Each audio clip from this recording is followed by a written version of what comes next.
Olá! Hoje nós vamos falar sobre holding familiar e planejamento sucessório. Por que é importante fazer o seu planejamento sucessório no sistema de holding familiar? É importante organizar seu patrimônio e planejar a sucessão, principalmente com esse novo governo que vem aí. Esse governo se adentra tanto nas esferas estaduais e federal, e nós não sabemos o que nos aguarda. A proteção na holding do capital integralizado, tanto na holding familiar quanto na holding sucessória. E esses dois tipos eu posso explicar em outro momento. Podem haver atividades operacionais e atividades não operacionais numa holding. Tudo fazendo parte da holding mista. Misturam-se, nesse caso, numa holding mista, tanto ativos de alto risco quanto ativos de baixo risco. Mas é importante realizar a segregação de riscos, a fim de proteger o patrimônio familiar. Então, quando queremos proteger o patrimônio familiar, é muito importante que separemos esses riscos do patrimônio familiar, tiremos esses riscos do patrimônio familiar. A holding apenas com atividade operacional e holding que engloba apenas o patrimônio de alto risco, concentrado em outra estrutura de CNPJ. Então, são CNPJs diferentes.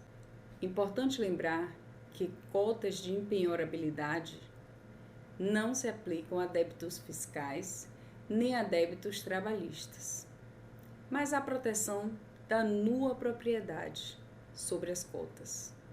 E aí pode-se discutir a dívida enquanto isso.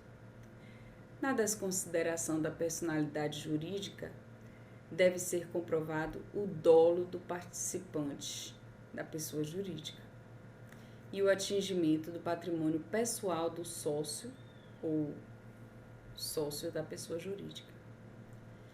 E aí, se ele teve participação na fraude que porventura existe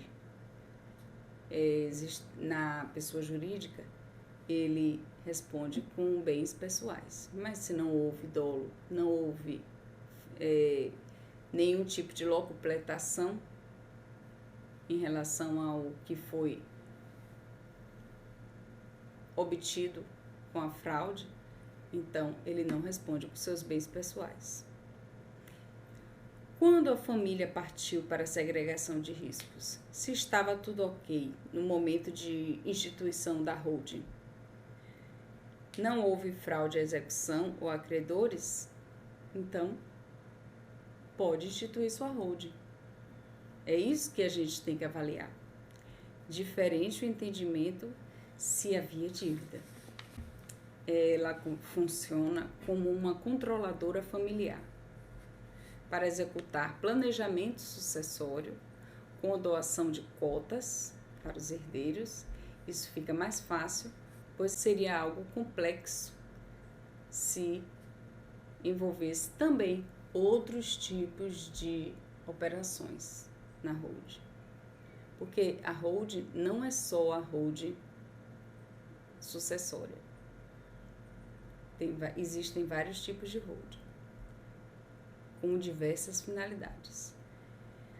A empresa nasce com o objetivo de participar de outras empresas, participa do capital social da holding familiar e das empresas operacionais e centraliza a gestão, no caso, a controladora familiar.